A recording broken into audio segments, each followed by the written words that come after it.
Hello, and welcome back to My Dad's a Lawyer, a podcast about life, law, and other stuff. And I'm Brian. I'm the dad and a lawyer. And I'm Noah, son and a lawyer. So, Noah, since we were here last, there was some wonderful news on the football side, as in the Eagles are the champions. Yes, they are. So, it was awesome because back in 2017, which is this particular sweatshirt I'm wearing, or 2018, Right. It was you, Josh, and myself, and we sat in the living room, and we had the dogs, and we went crazy. And 7 years later, Josh flew in, and we sat in the living room, and they won, and we went crazy. Well, we had a couple extra people, but yes. Everyone asks what I was doing for the Super Bowl. They're like, they assume that I went to some crazy party or the bar or this and that, and I tell everyone, the Eagles have been in the Super Bowl 3 times in my lifetime. I'm not counting 2004 because I don't really remember it. I was very young. I was 8. But I was 8. But I tell everyone the whole story. In 2018, when they played in the Super Bowl, we watched, the 3 of us, in the living room. 2022, I actually went out somewhere to a bar to watch it, and they lost. I was overseas, and Josh was in you school, were overseas, and Josh was in school. We were not together. Yes, we were not together. And then in 2020, I guess it's 2025 now, 2025, we all watched it together again, and they were victorious. So the rule is, when the Eagles are in the Super Bowl, the Mittman boys are together. Anybody else can be with us, but we need to be together. The core. I'm not gonna limit us to the living room, but maybe we'll see. yeah, we'll see. Who knows? Maybe we'll be back again next year. But I got all my championship gear. I got the sweatshirt. You're waiting on yours, but you're wearing your 2018 championship gear. Yeah, so it is exciting. In fact, Instagram knows that I'm an Eagles fan. I mean, I have to keep myself from ordering like 1,000 things. There's this Sports Illustrated cover of Jalen Hurts framed. Yep. I was like, ooh, I should get that. Yeah, I know. All the stuff pops up. But you got to go back to basics. Go to Fanatics. They have everything. Yep. They're sponsoring this episode because all my gear is from Fanatics and yours. So absolutely. So in the sports world too, is this past weekend was actually really exciting. It was the past week really was the end of the 4 Nations tournament for the NHL, which was basically a substitution or a change from the standard All-Star game, where they had the hockey players, basically the most hockey players from the 4 nations would have been the United States, Canada, Sweden, and Finland. And they played in like a mini round robin tournament, similar to what the NBA is doing in their in-season tournament. It was so much fun. It was good hockey. The way it was supposed to be done. I know. And they just crushed the NBA in terms of all-star ratings, TV ratings. I mean, so many millions of people were watching these games. Yeah, well, I mean, one of the challenges has come that, you want to see an all-star game, but people don't play all out because the reality is, they don't want to get in. These all-stars are making tons of money, baseball, football, anything, and they don't want to play all out, right? Because it could get hurt and things like that. But, having a tournament is a little different. Like the NBA did it last year during the season, where they had like a mini tournament within the season, which was really cool. And here, there's something about hockey and with the country you're from. So you still and you're representing you're representing your country. So it's different than just playing for an all-star team for the West or the East. You're representing your country. Right. And it helped this year that, we have some bizarre geopolitical tensions with our closest neighbor. Whatever. But it was a lot of fun. It was. A lot of fun. It was a good game. And I haven't really been watching hockey that much recently in the last couple of years. I was really into these games. It was cool. Yeah, it was cool. So what else is going on? What were we up to this weekend? So this weekend I was doing puppy yoga yesterday, actually. Puppy yoga. Yes. There's this program that one of my friends runs, and basically they bring in these puppies from shelters and foster homes. And where the puppies were from. Yeah, it's from shelters and foster homes, and they come to the yoga studio and they run around and you play with these puppies while you're doing yoga. It was really fun. It was cool. That is really cool. The idea is to get them adopted. I don't think anyone adopted a dog this time, but usually they get 2 to 3 adoptions a week, I think they were saying. Wow. That is just really cool. And it's actually just good because it's a relaxed environment for both the dogs and the people. And the dogs were young, and they were a pit bull breed, and they were going crazy.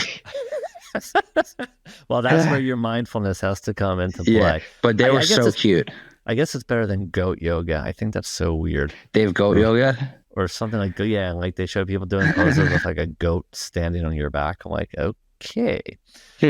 Yeah, some people would be, last thing about the puppy yoga, some people would be laying down in a certain pose and the dogs would just come jump on their backs or their chest and like hang out with them. It was fun. It was a good time. Really, I'd love to try that one time, but I'd have to be ready to bring a dog home. All right. So, we're kind of in the sports thing. So I have a bit of an old guy question, right? So you've experienced in your young life a lot of serious rule changes in professional sports. And you and I have had these discussions, with your brother and with other people, friends. Yeah, some of the rule changes are really good, make sense, and some are a little bizarre. So, our president, who attended the Super Bowl, felt that the kickoff rule in football was totally bizarre. So I guess he hadn't really watched a game the entire season, right? And for those that don't know, it used to be one team would kick the ball to the other team to start the game. They'd catch it and they would try to run it back, and they would just like hammer the crap out of them. So there were injuries, all different things. So they actually made a rule a little bit different where basically both sides line up facing each other. The kicker kicks the ball. Everyone has to wait until the receiver catches the ball between the 20-yard line and the goal.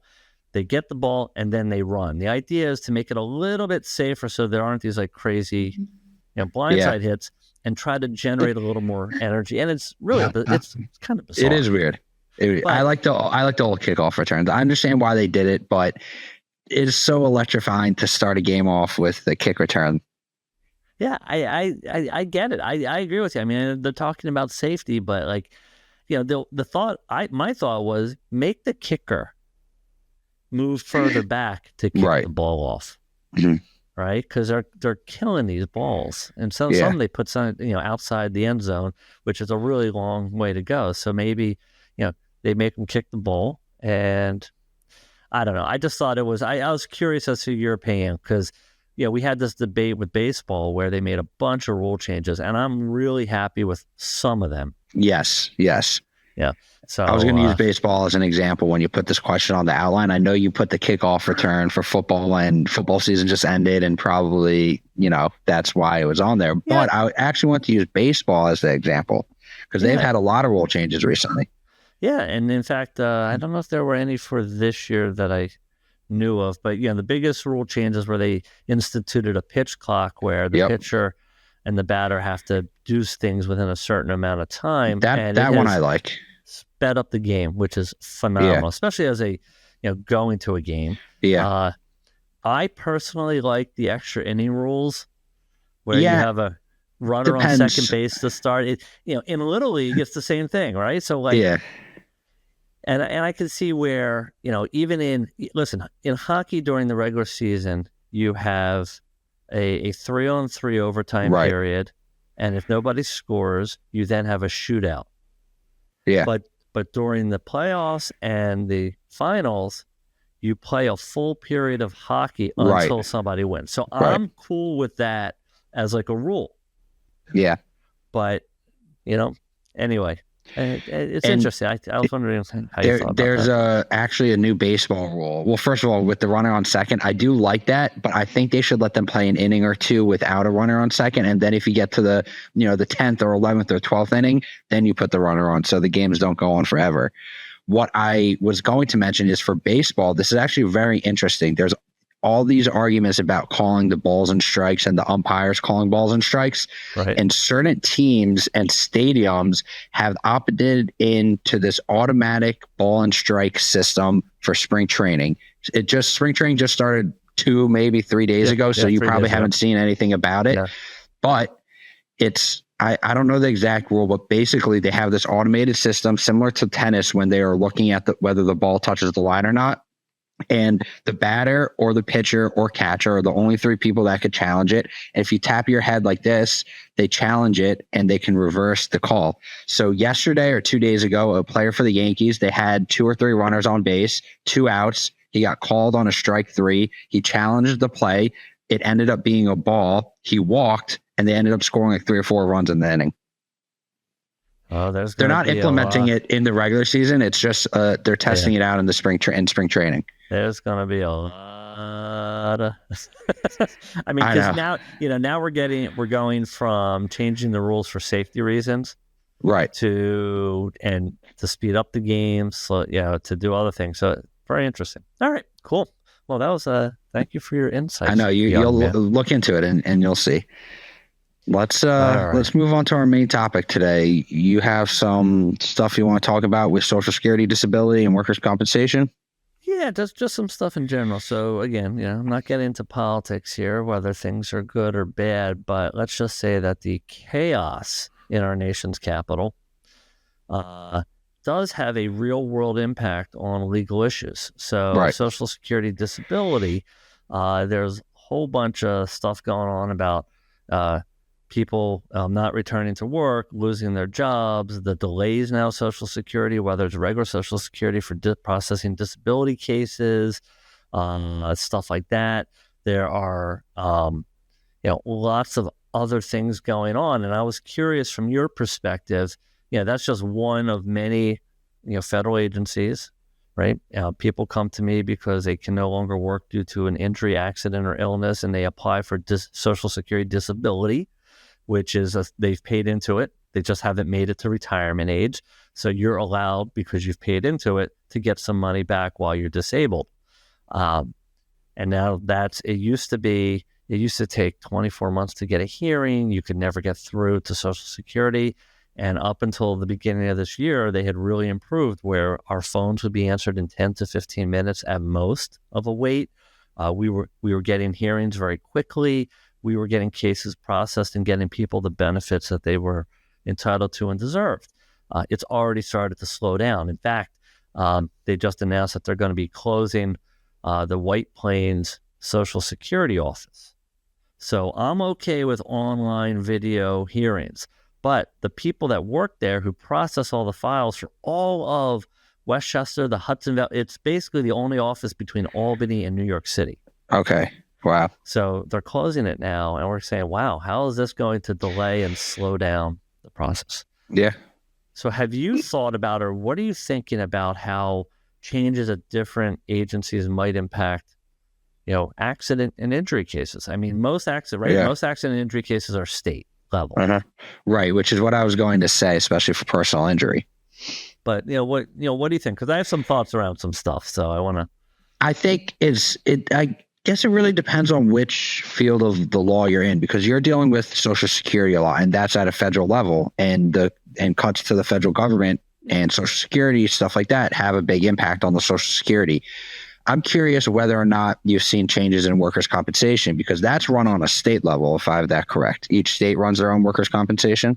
Yes. So workers, there's a federal one, but each state has its own compensation. But I mean, personally, and this is going to sound horrible, it's actually probably beneficial to me for getting bad accident cases, because if an agency like OSHA, the Occupational Safety and Health Administration, or other agencies that monitor the workplace pull back on regulations, get rid of employees, cannot enforce things, what happens? More accidents. People get hurt and killed, more accidents. And that's a horrible thing to say, but I never thought about it from that perspective. So, let's take another one that you might come across, like a defective product or a drug. Right. If regulations are becoming lax, could cause more issues with the products and the safety of products and drugs and the uses of them. And it could lead to more accidents, which also leads to more business, but also you don't want to see people getting hurt. Right. So, people have to think that I'm I'm all for cleaning stuff up, trying new things and fixing things. But the way things are happening right now, there's going to be a lot of fallout that nobody has thought about. What is the impact of that particular that fallout? And we deal with it directly when it comes to, our clients and the type of business we're in. I'll take it another level for you. Sometimes you guys bring a lawsuit here in New York and it gets removed to federal court because, let's say the business is located in New Jersey. Right. The accident happened in New York. Right. You sue in New York, and now you have to go to federal court because it's basically a New Jersey company against a New York injured individual. I don't know how cuts and changes are going to impact the judicial system, but I'm going to bet there will be impacts. I haven't really seen anything about the judicial system being impacted, but I'm sure it's to come. Yeah. So, I just warn. I really thought about it because, again, it's great to have certain, to approach things and say we need to change things and do stuff, and that's all good. It's just that sometimes you have to think really, really, really think about how you're doing it. Yeah, what is going on here? So, that was kind of something big, and I guess I wanted to skirt around politics a little bit. You're right, but it affects everything. So sometimes it's hard to. Yeah, but listen, there's also good stuff, right? Regardless of what you think about our new Secretary of Health and Human Services,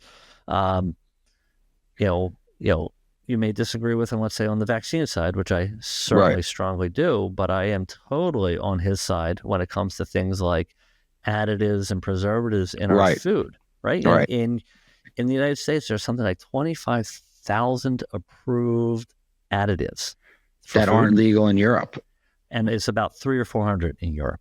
Right.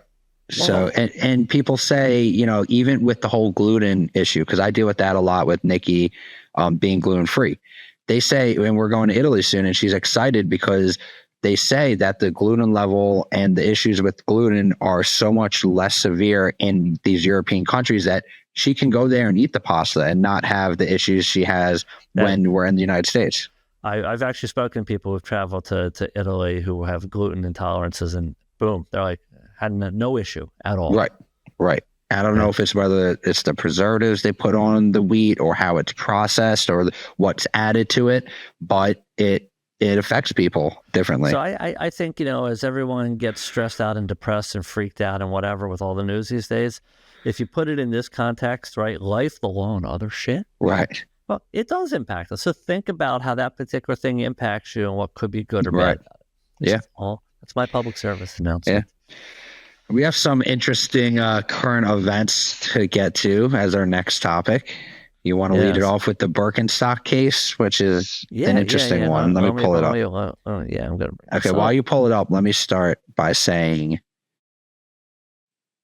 Birkenstock, I guess, has some sort of art patent or a patent for the sandals they make, and they are trying to claim that it is a copyright protected work of applied art, not a product or a sandal, but applied art. And it's an art piece. They're Birkenstock sandals. And they're trying to sue, if I have that correct, they're trying to sue to prevent competitors for selling similar shoes. Yeah, I didn't understand all the technicalities of it, but I think you've nailed it. The interesting thing is this. The Birkenstock company goes all the way back to 1774. Right. So some things that happen is patents and trademarks, particularly in the United States, run out after a certain amount of time. Right. You can then extend it for a certain amount of time, but it is not a, as far as I know, I don't believe it's a perpetual license or something. Right. Recently, a bunch of early Walt Disney's things came into the public domain, meaning that you can go in and take this image of the early Mickey Mouse from 1923, and you can use it for whatever purposes you want. We could put it on our podcast. Right, the copyright doesn't go on forever. Right. There's books it's really funny. It's you'll go out and you'll buy a book like Pride and Prejudice. Okay, really old book, classic, this and that. technically it's in the public domain. You can print that book up on your own and put, a lawyer free copy of Pride or Prejudice and give it out and use it for commercial purposes and not get in trouble. They filed it, and it looks like that they lost, so other competitors could continue to do what they're doing. There's probably other legal aspects to it. Well, that's what I was going to say. It says here, under German law, works of art enjoy stronger and longer lasting intellectual property protections than consumer products. So, they were probably trying to say that because it is, a piece of art, they should be entitled to the longer protection of those intellectual property rights. Which then brings us to, if you decide to go buy, or should I say steal, a pair of Birkenstocks from Walmart. This I got a kick out of. So there's a judge in Michigan who, it seems that just north of Detroit, there is a Walmart that has a bit of a shoplifting issue. And he has decided that he is going to provide an unusual form of community service in order to discourage stealing from Walmart. And to be honest, I think it is genius. It's great. So in this particular area, that if you steal and you get convicted of a certain level, I think it's a misdemeanor here. So it's not doesn't rise to the level of a felony. So it's probably a couple $100 of stolen goods. Right. You will be required on certain days to go to the Walmart with other shoplifters and wash people's cars for free in the parking lot. He said that eventually 75 to 100 people will eventually be ordered to wash cars at weekend events at that location in March and April. I mean, wow. Yeah. He said, there's a quote here, I think it will be humiliating to be out there washing cars if you see someone you know. Yep. And the judge says he'll be out there washing cars too. So, a little bit crazy, but you know what? Now here's the one thing that, I think, listen, if it's like teenagers and stuff like that, it's worth the humiliation to be like, hey, you're part of society. Don't do this. It's horrible if you're a person that's really down on their luck. And, let's say, your husband lost a job, you don't have a job, you have 2 kids, and you kind of stole something. I mean, so there's a balance there. So I guess that will be up to the attorney that fights for you to say, look, could we do a different form of community service? Right. And, the whole point of these, I guess there's other theories of punishments and going to jails and stuff, but the whole idea is to deter people from doing these crimes. It doesn't matter whether you go to jail or whether you have to wash cars, whatever works to deter people from stealing should be the punishment. Yeah, I remember I had a roommate in college who got into trouble with some stuff, and he had to do some community service at a local community center, but nobody really knew, right? He didn't know anybody in that area, and it was kind of behind closed doors. This is a little more public facing, but hey, tough luck. Yeah. I see someone's nose poking through. Yeah. Oh, here, let's see if Stella wants to say hello for a second. Come here, Stella. Come on. See, hey, Stella. Walk now. Here, you got to look at the camera. Come here. Where? She just wants to treat. Yeah, of course she just wants to treat. And then I have to throw a cookie to Sadie, who won't move. Anywho, wow. So this was good catching up. Good stuff. It was. And I promise I won't be wearing Eagles gear on my next video. I know you've been recording a lot with your Eagles jersey on. I've seen some posts out there. Yeah. So we might lessen up, but we'll see. Yeah. So anyway, if you ever have any questions about life, the law, and other stuff, you can reach me, Brian, at the Disability Guys. Any disability-related questions? I'm the dad and lawyer. And you can reach me at a lawyer. So thanks for following along, and we'll see you next episode. Have a great day, everybody.